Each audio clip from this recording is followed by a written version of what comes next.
From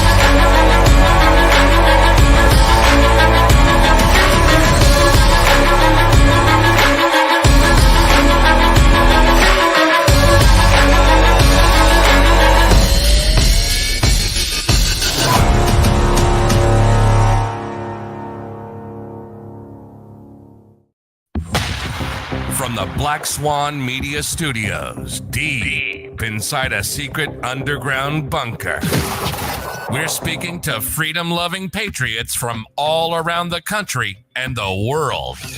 Welcome to the Resistance. This is John Crump, live. What is up, people? Today is Tuesday, and we have a very special guest today, recommended by the one, the only, Steven Stambolier. But before we get into that, let me bring on my co-host, Flying Rich, my co-defendant. Flying Rich, how are you doing? Crumpy, doing good. If I survive this thunderstorm, it's coming down like cats and dogs. Well, if you disappear and get flown away like Dorothy, mm-hmm. Can I have your 50 cal? Yeah, if you can find it, yeah. But I'll will that to you. All right, that works for me. All right, let's go ahead and bring on our guest and get into it. We know that yesterday there was a big decision in the Ninth Circuit dealing with balasangs, also known as butterfly knives. There's some controversy whether they are French or whether they are Filipino. I'm going to go with Filipino because I lived in the Philippines before. And look at this. Yes, Gideon Optics sponsors this podcast. I have two new optics here. I have a second Omega, and I now have an Alpha. I got some shirts, but I got one extra large and two X's. I don't think anything fits you, but Rich, I think you have a shirt coming. I got a shirt coming? Okay. We have the guest of today is Alan Beck. Alan Beck is a lawyer out of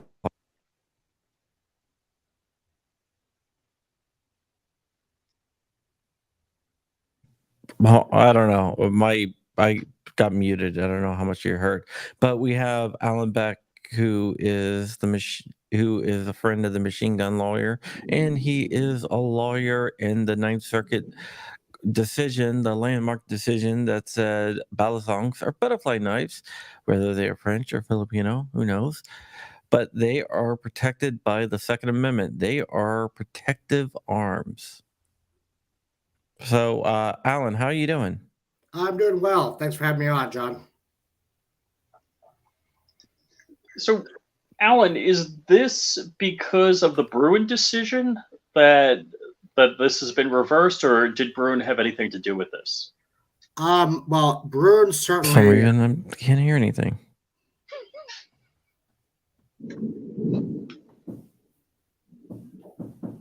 John, you with us?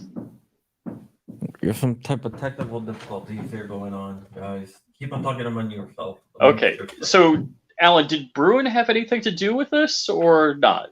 Well, Bruin certainly had something to do with the methodology that the court used.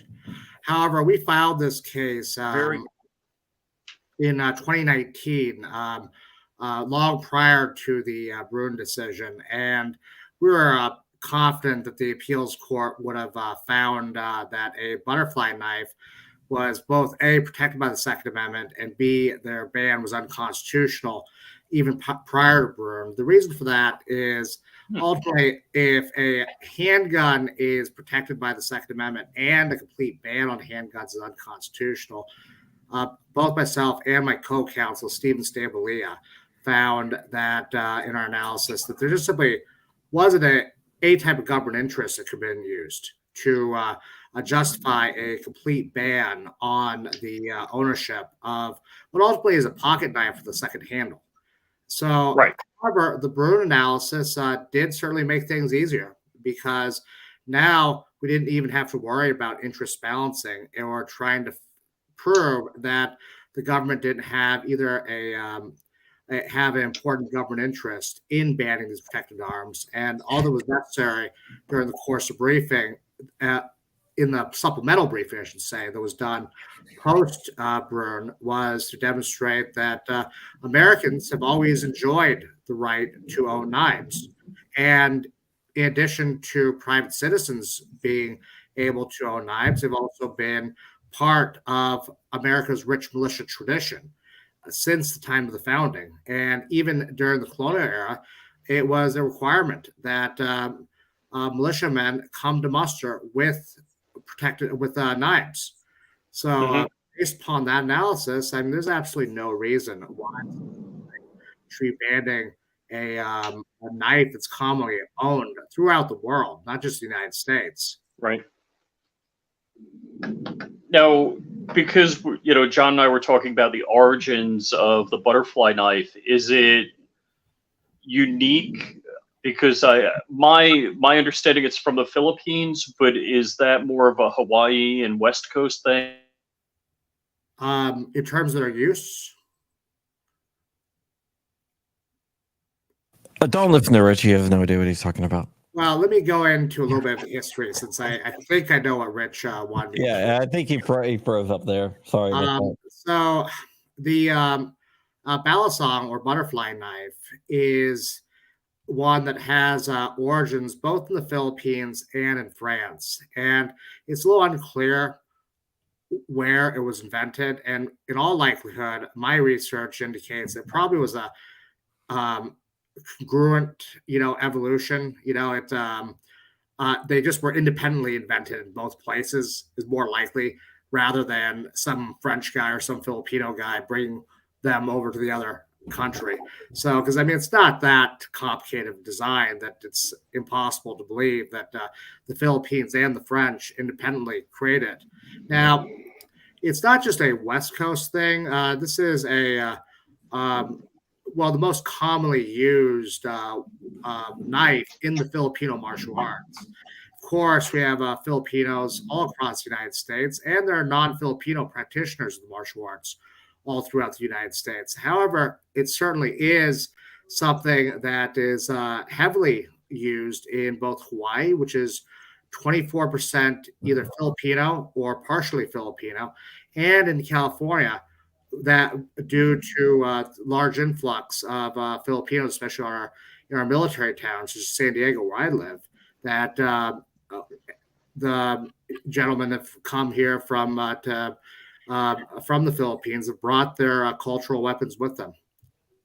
Yeah, I lived in the Philippines for a while, and it's a beautiful country, beautiful culture, beautiful people. I loved it, and it is practiced a lot over in the Philippines with the martial arts over there. It's very, very traditional to their culture.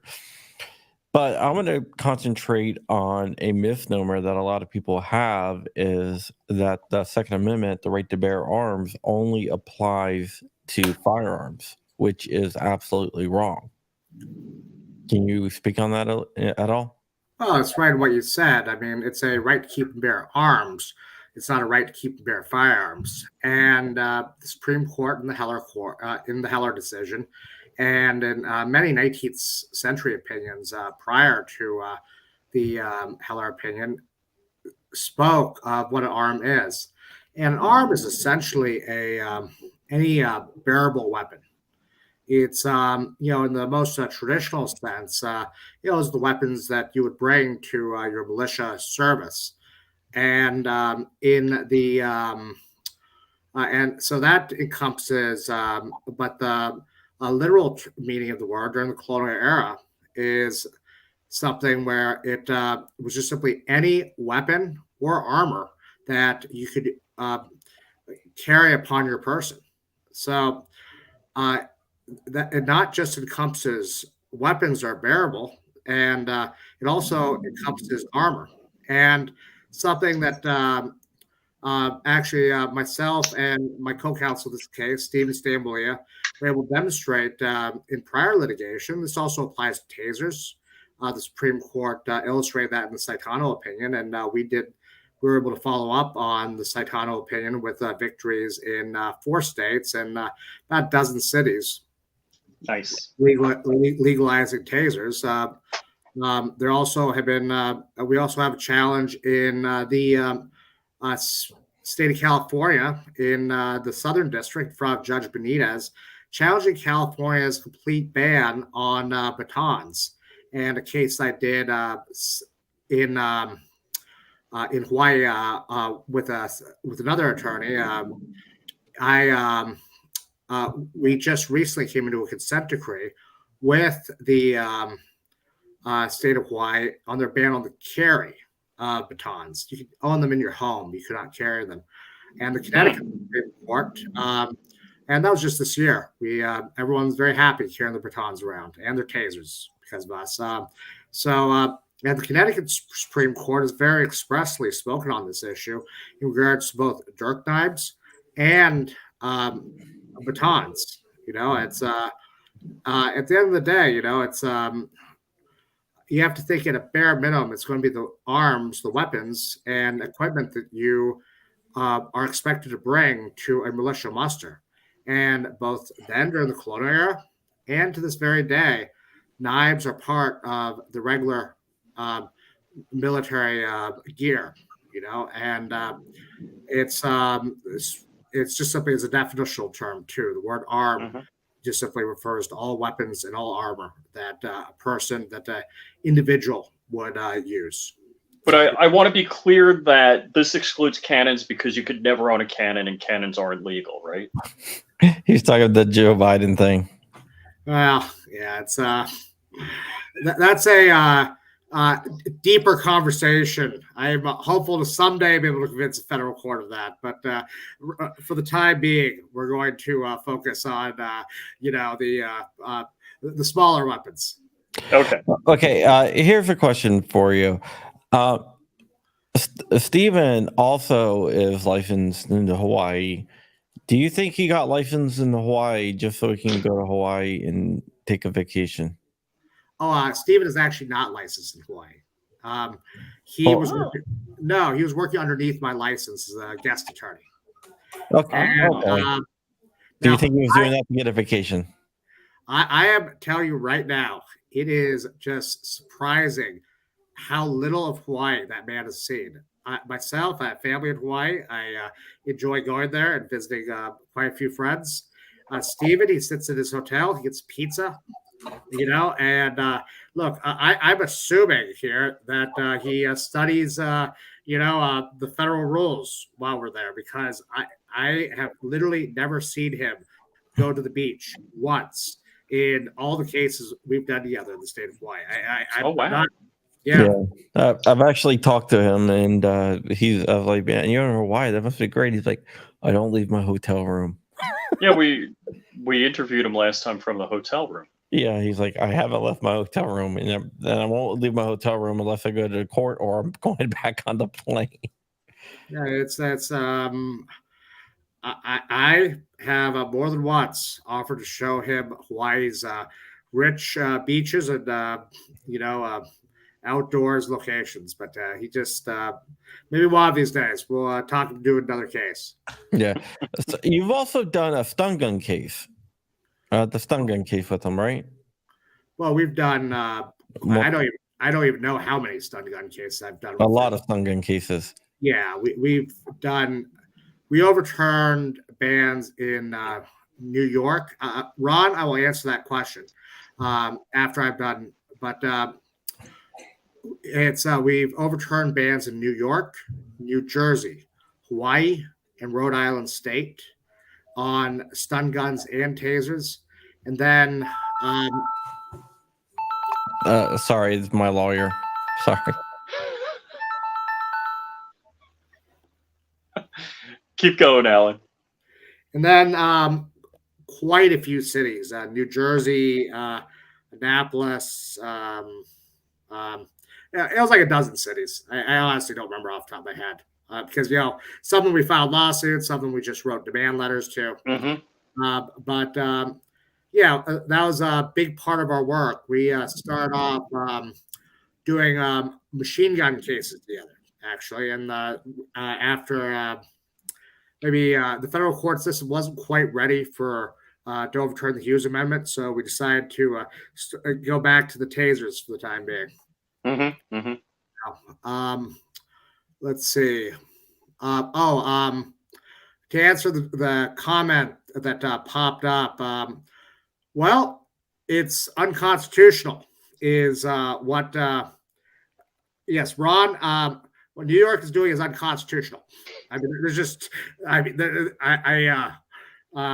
there's not really a lot of debate there. I mean, you cannot completely ban body armor under the Second Amendment, even as interpreted by the Supreme Court. Is very clear that all personal armor, black jacket, that's level 1 through level 5 gear, the metal inserts, all of it, your Kevlar helmet. I mean, that's all arms within the Second Amendment and all protected. And New York, frankly, should be sued over it. It's just, there's only so many Second Amendment attorneys Sure. And at the end of the day, someone should sue over it at some point. That's pretty amazing. I do fall into that think that the Second Amendment is about firearms and not specifically, knives or armor or, fill in the blank other items, like you said, batons, which I've always thought a baton would be a good idea, like a less than lethal type of defense. Well, you have to ask yourself, I mean, why was the Second Amendment made? And let me tell you, the Second Amendment, if you look to the history, yes, it does protect the right to defend yourself. That's not the real reason the founding fathers drafted the Second Amendment. It is for the security of a free state, and it's so that individuals can form private, not public, but private militias in times of disaster, and as part of that right, and that means that all the gear that you are that you need to do that is protected. And that absolutely includes body armor. That includes, I believe that includes machine guns. I am one day going to convince the federal court of that, but that's not today.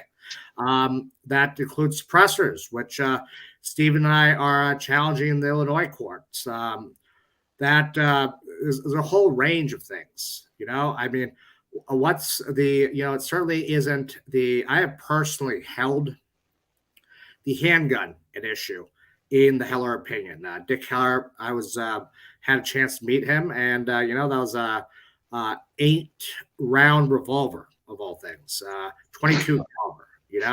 And right. I can assure you right now, that's not what the founding fathers thought of as the core right. I mean, they put militia in there for a reason. The Miller Court discussed very clearly that you have a right to own a whole plethora of items associated with what a free people need to sustain itself. I'm always shocked. There's two arguments that people say. They're like, they were talking about muskets, or it's a militia. I'm like, well, then why does it say the right of the people to keep and bear arms as opposed to the right of the militia? Because the people are the militia, and that's right. Something that, and it's they are putting, some people seem to understand that the Heller Court, I mean, you should look. I mean, they were said that this is codifying a pre-existing right, and there's always been a right. That's what made now the English right to arms is not as expansive as the American right to arms, but we certainly did draw upon the English right to arms in order to codify our own Second Amendment. And even in England, I mean, what made the population there different than the serfs in other countries, and was the fact they all had a right to own weapons. In fact, it was a requirement back then, as well as a right. And these, and in the during the colonial era, I mean, it was very clear that they didn't have a standing army. People didn't get to call 911. There wasn't a police force. If there was a major disaster, what happened was individuals within a community had to come together to become the police force to repel invasion. And that has been discussed at length. I mean, it comes everywhere from, what we think of as private crime today, burglars, all the way up to hostile Indian tribes that would raid an entire community. And, it's, and at the time, you had a right, you've always had a right to what is considered the militia arms of the time. And during 1791, sure, it was a musket because that was the standard issue weapon. That was the typical weapon used by a foot soldier at the time. And as that standard has evolved, well, your right has evolved to now. And this might not be a position I take in court, but this is what I personally believe, that the common use arm, really, if you really take that from a textual and originalist understanding, is the M16A2 service rifle today. Not the AR-15, but the M16, because this is about what arms are necessary so that you're on equal footing with the standard infantry soldier. This isn't about us having some sort of macho fantasies here. This is just simply a reality is that this is what the law was. And my answer to a lot of these people is simply rewrite the law if you think you get 2/3 of the state to disagree with the founding fathers. Right. And, I mean, the reality is, even now, I guarantee you people during Katrina or the LA riots were not fared very well. Those Koreans, when the police... Top Koreans.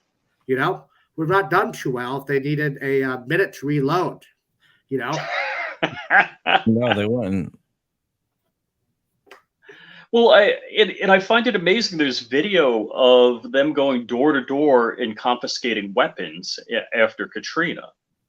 Like, are you out of your frickin' mind? The time in which you need it for your self-protection, they sent the National Guard around to confiscate firearms. Yeah, they did do that, didn't they? The government seems to want to diminish what arms means, and they want to diminish guns. They want to diminish knife rights, and I think knives is a big part, but they keep on getting lost in everything else. They're not as sexy as the firearms. If you follow what I'm saying.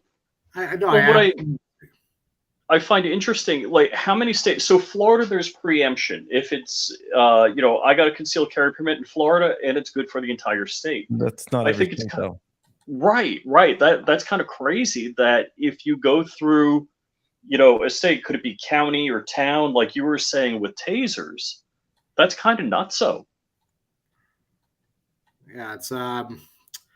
Yeah, it's just since Florida came up, I mean, and a lot of that is a result of my good friend Eric Friday and I talked to Eric yesterday. At Florida Carry. I talked. Eric's a good guy. I talked to him. Eric and Kevin Soda, also good friends of mine down there. I know what you mean, and for better or worse, I mean, there's simply a reality is, I mean, the gun rights movement is the gun rights movement, not the Second Amendment movement for the most part. And two, I mean, there's a fundraising component to this, and it is not easy to fundraise for a butterfly knife case. And we do not fundraise for a butterfly knife. That's interesting. This was something that I had a personal interest in, and Stephen took a leap of faith because I wasn't comfortable doing it. I wasn't going to do it on my own, and I explained my legal reasoning to Stephen, and he was willing to take a leap of faith with me. Because the reality is you cannot fundraise to hire 2 attorneys to do a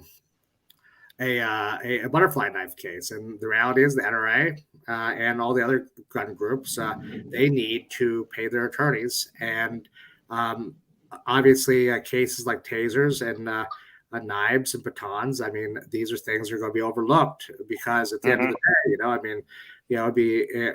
I wish we were the gun control movement and had a New York City billionaire simply throwing money around. But the reality is we're not. I mean, I know the vast majority of the attorneys in the gun rights movement, and there's reason it's they need to pay their mortgages, and right. But this is something, and I took a look at this a long time ago. I've been thinking about this case. Gosh, maybe 11, 12 years since I first thought that this would be a case that should be brought in the state of Hawaii. And, I mean, sometimes you do need to take a leap of faith, though, and to stand on your own 2 feet. And, but there was too much work for this one federal case to be done without a co-counsel. And I found I was willing to take a leap of faith with me. And, proof's in the pudding, So the Ninth Circuit, that's a tough court for a 2A case, isn't it? It absolutely is.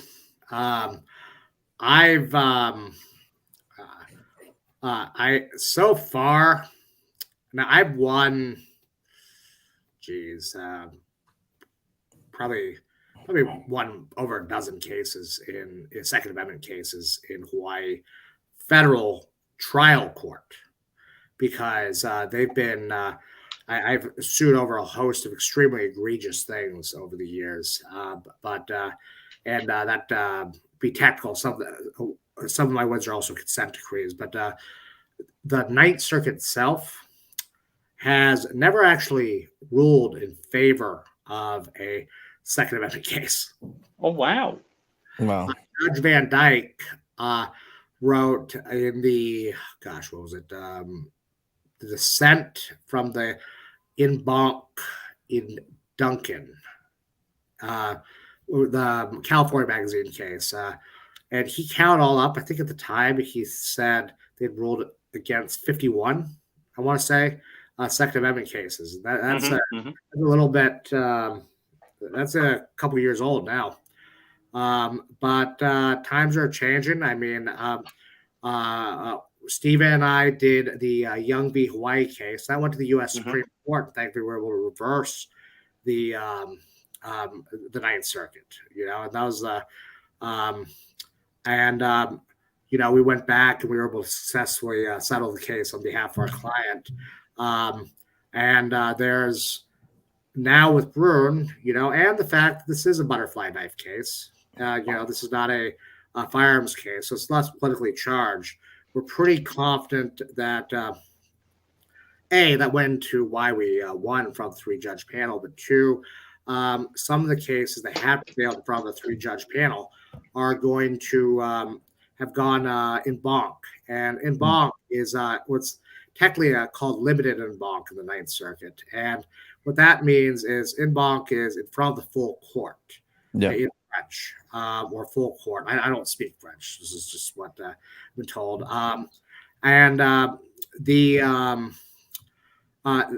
In most courts, that's where the entirety of the court gets together and decides the case. I consider it exceptionally important. In the Ninth Circuit, is comprised of 28 appellate judges, and that's so many that they find that cumbersome. So they randomly pick 11 judges to represent the full court. Oh, and wow. That's happened in some other cases. However, and that's happened in my concealed carry case, Young v. Hawaii. Well, it was just a carry case. I mean, some people report as open. It was just my client just wanted to. Well, that Young v. Hawaii, that was carry permit, right? Yeah, that was carry permit, and we won in front of a 3-judge panel, and we lost in front of the en banc court, and we had to go to the U.S. Supreme Court, and we were decided immediately after the Brune decision was decided, just because it was the exact same case, and we were able to reverse the Ninth Circuit there. I believe that's the first Second Amendment case where that has ever happened, and but with Brune, I don't think that's going to happen in this case, because the court, the panel, these were not the most. These were pretty moderate. They were Republican appointees, but they were relatively moderate conservative appointees for the most part, and also the opinion was simply a simple application of the pre-existing case law. Even the Ninth Circuit, even members of the Ninth Circuit might potentially wish to overturn this opinion. They'd have a really hard time. They'd be courting Supreme Court if they were to do that. And that just doesn't seem like something they'd be up for doing. And in addition to that, we actually have another Ninth Circuit appeal in front of this panel that's going to be decided in the next couple of weeks. And what's that about? That's on registration, the registration laws in Hawaii. We challenged, myself and Mr. Stambolia challenged 4 different aspects of Hawaii's registration policies. And it, at the time, was most egregious in the country. It required a person to, in order to buy a handgun, a person had to go to they had to go to the police station first, or typically they would go to the gun store, reserve a gun. Then they would go to the police station, fill out a permit to acquire application. They would wait 14 days for the application to get processed, have a background check, etc. A lot of the requirements to get a gun are extremely stringent in Hawaii. It's, I can go into that later, but assuming you passed it, you would have to come back in person to go physically pick up the permit.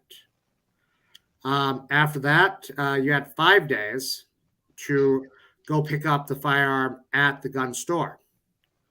Then within,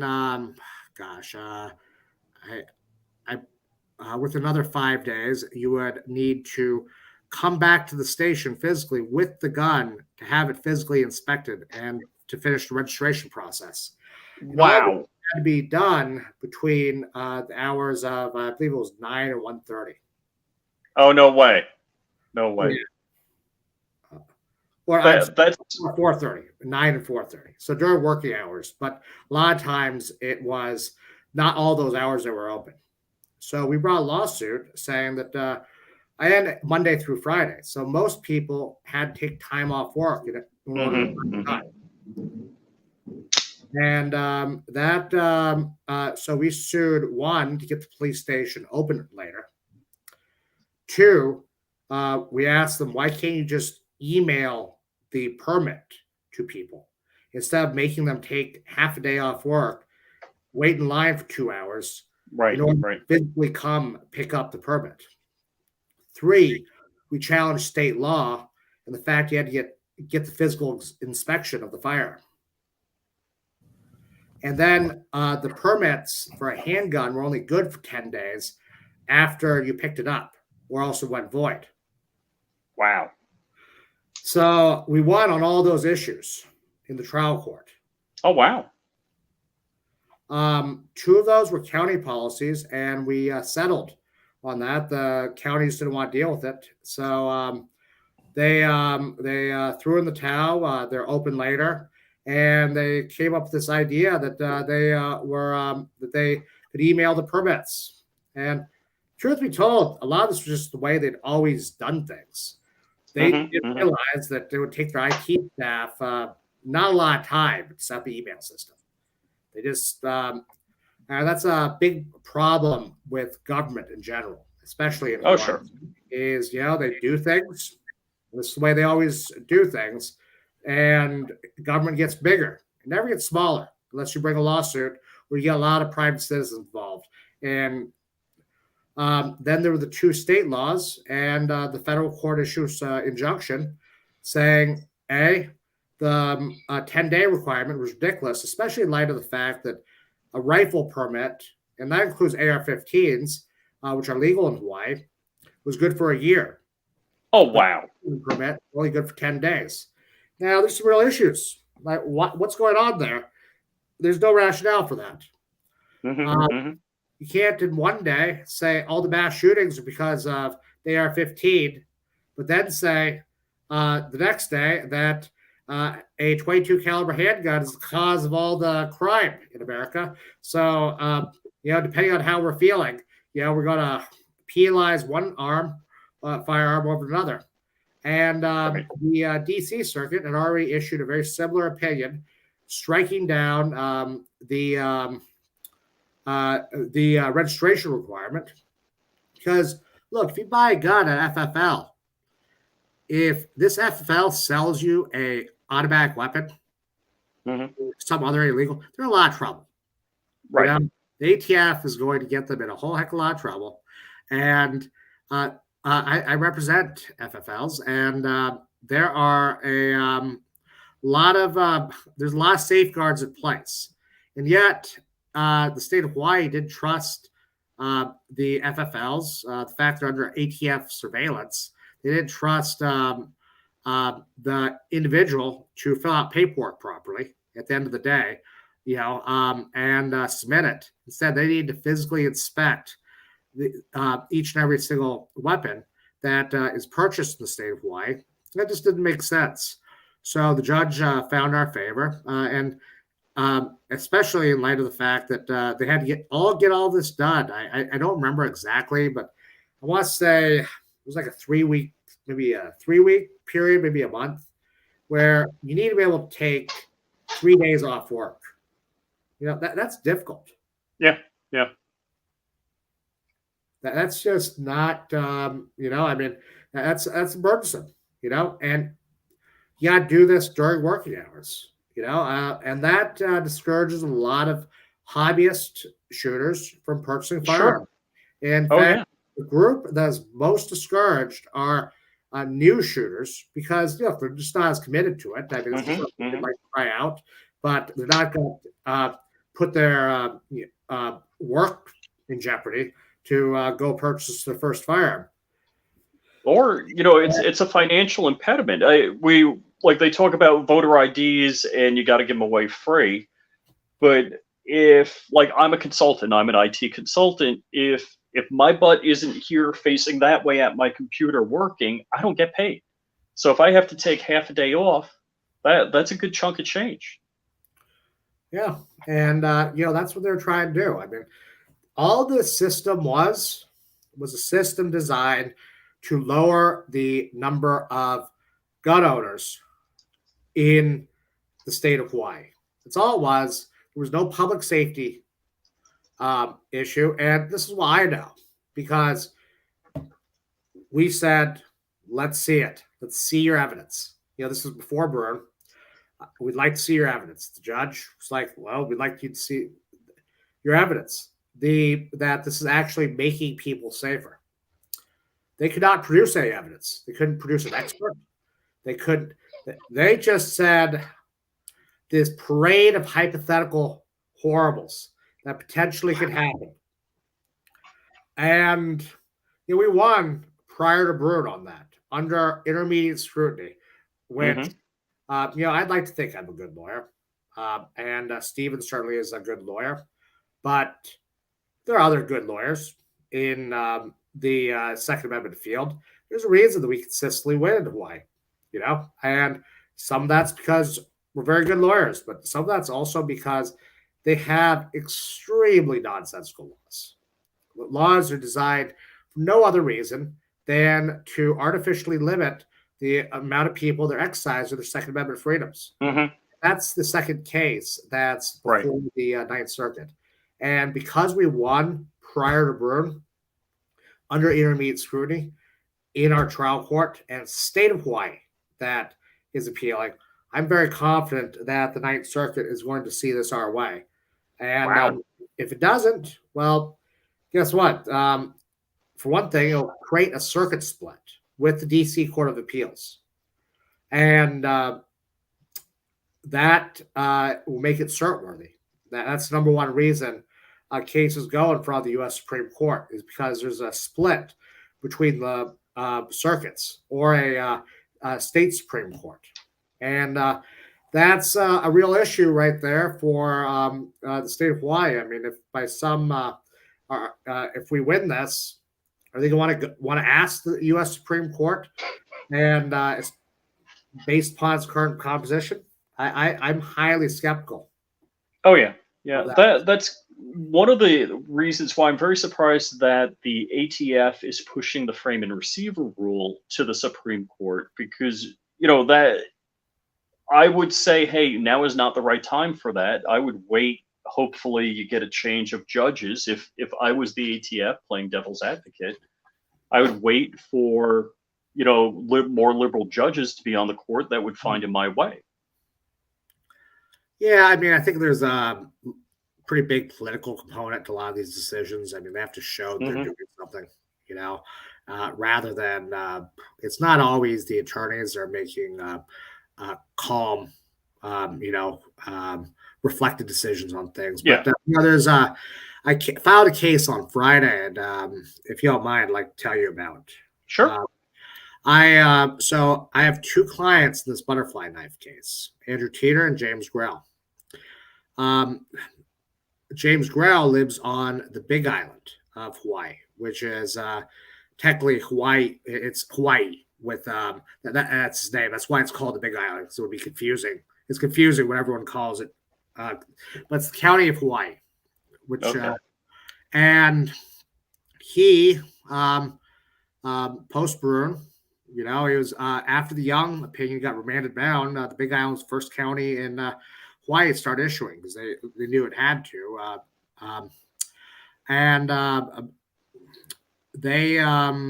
He got told that if he wanted to get CCW, he would need to waive his attorney-client privilege, which he's my client in the Teeter case. Yes, sir. His doctor privilege, his priest privilege, his spousal privilege, and any other privileges. They actually enumerate in this waiver form attorney-client privilege, about a dozen other privileges. And he has to indemnify the county of Hawaii if they accidentally or intentionally, I guess, for my read of this, if they release his private information, say they go, he can't sue him. So like they could go through all of my medical records, my school records, any conversations I've had with my attorney's notes. Wow. And so medical, not only like, hey, I'm taking Viagra, hey, I'm on Prozac, I see a therapist, and they can publish it. Well, I mean, you're not supposed to, but I mean, they, you sign a waiver saying that you can't sue them if there's some type of leak, Wow. Funny you mentioned that. So I just got done. I just won a lawsuit in the state of Hawaii. I had a sailor officer. He's a crypto guy, right? This guy went to the Naval Academy. After the Naval Academy, he moved. I don't remember in Florida. I don't remember the town. You probably knew it if I told you. He got stationed about 30 miles away from his hometown. A couple years go by, he goes to his next duty station. there he is. He's feeling homesick. He goes see a therapist at the Navy. Okay. Navy says, "Yeah, you're a little bit depressed. Maybe you need to go make some friends, extracurricular, see Hawaii, you know." He marks down, he's perfectly fine though. There's nothing wrong with him other than minor homesickness. He decides he wants to transfer his guns from Florida to the state of Hawaii. They deny him the right to own a gun because he had seen a therapist. They said he needed a full psychiatric evaluation in order to show that he was not dangerous to own a gun. He went to the Navy, asked for the evaluation. They said, well, we're not doing that just because we're not. I mean, we think you're perfectly fine. It actually says as SRB that after this consultation, the doctor's required to do this. Perfectly fine to serve on duty, with he goes and now he's in this catch-22 position. The Navy, just a matter of policy, will not comply with this county requirement. He get a psychiatric evaluation, and they won't give it to him unless he give him the right to own his guns unless he gets it. So he calls me up. We filed a lawsuit. It takes a year, but we got him his guns back. And now they've gotten rid of that. Their current requirements aren't great, but we just got done with that lawsuit about a month ago. So now peer counseling won't get rid of you. Whereas every single person in the state of Hawaii, they got therapy, lost their right to own a gun until they got a doctor to clear them. And it wasn't just the Navy. Most HMOs are unwilling to sign for liability reasons. This person's sure. Yeah.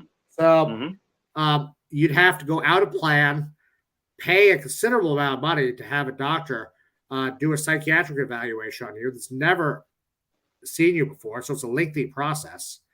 And if you want to own a gun, that's another example of something that they know these guys are fine.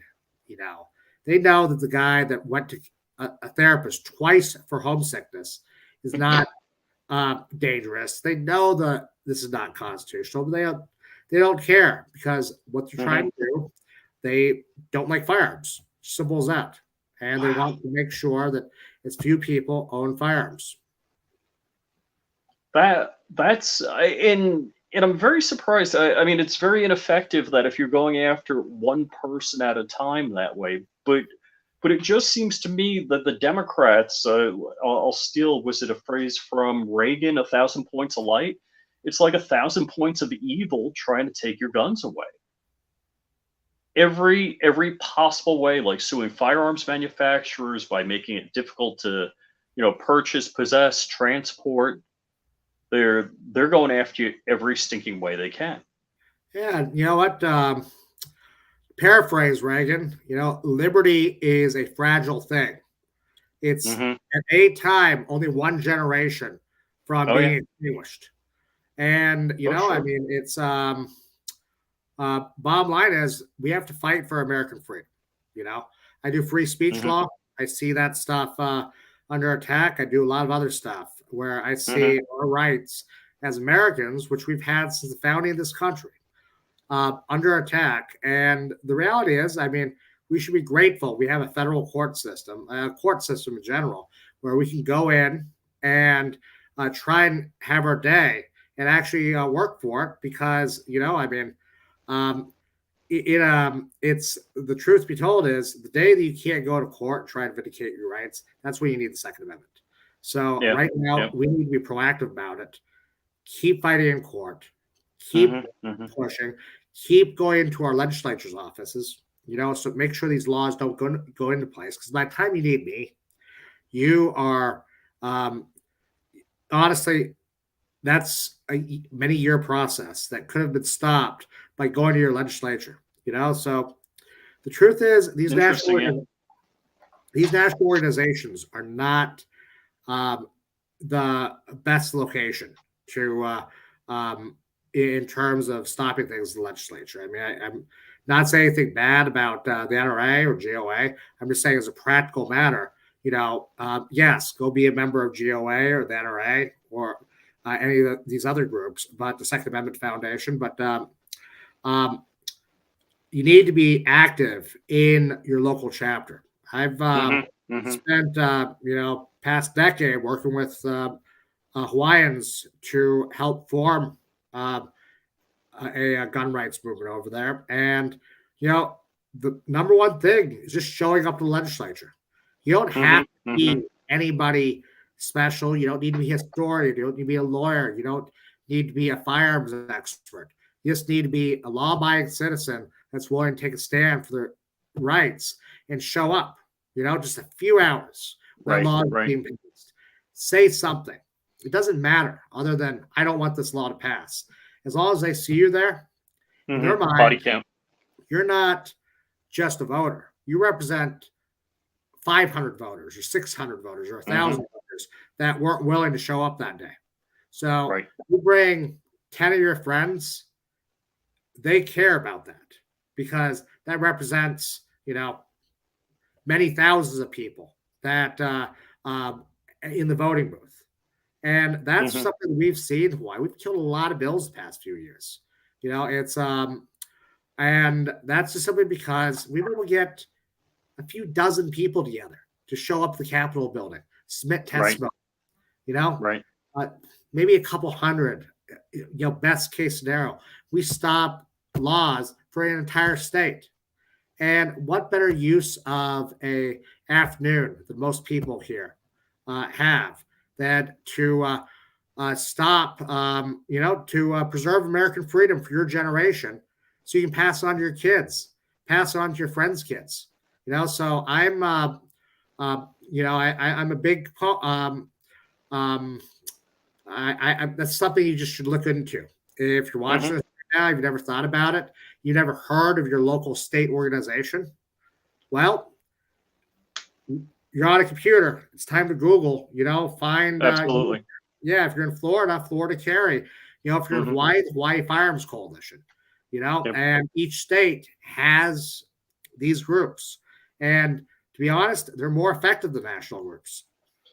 I'll tell you what, in Florida, I'm a little, I like Ron DeSantis as a governor, and we have a supermajority in both the Florida House and the Florida Senate.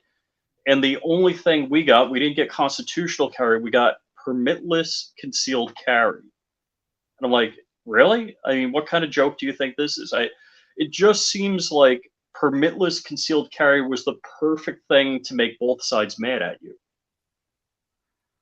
Well, the gun grabbers aren't going to be happy, and people like me are like, wait a second, we voted you in, and this is what we get. Well, it's true, but it's about push that envelope just a little bit each time, and I mean, it took constitutional carry didn't happen overnight in this country or any of the other states. So at the end of the day,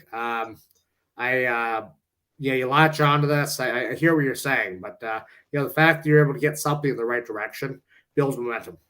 Yeah, and I hope. I don't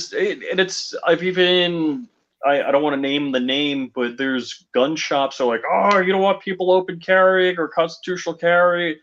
It's kind of the gangplank mentality. I have my gun rights, but you don't necessarily need yours.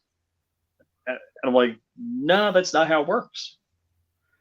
Yeah, I mean, places like that don't deserve your business. No, I'm serious. Good point. I've been very clear. I'm not saying you should say anything bad about a gun store that doesn't want to get involved.